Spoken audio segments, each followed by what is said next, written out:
One thing that we can do is get vaccinated. Dr. Hakeem Adeniyi works for the Native American Center and says, like the rest of the country, they've seen a rise in flu cases this year. The numbers are going up.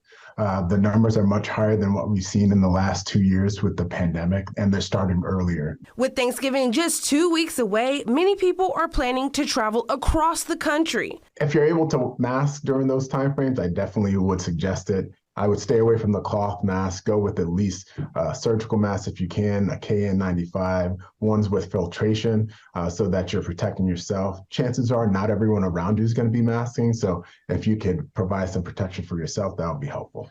It was the mask wearing that helped keep flu numbers down over the past 2 years. In the last couple of years, the flu hasn't been as prevalent. We haven't been talking about it, but there were reasons why. People were inside. We weren't doing as many activities. Everyone was masking. It was required in a lot of areas, so we just didn't see the prevalence.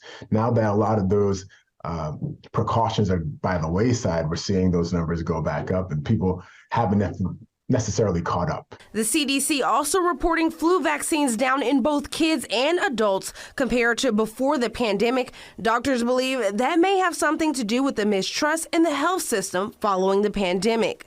There are some thoughts as to, is this something that I can really trust?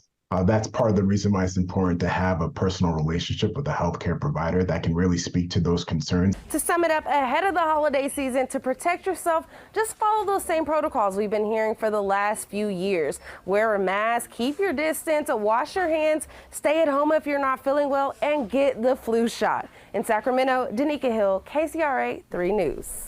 On Monday, the CDC estimated that overall that there have been 1.6 million cases of the flu so far this season, as well as 13,000 hospitalizations, along with 730 deaths.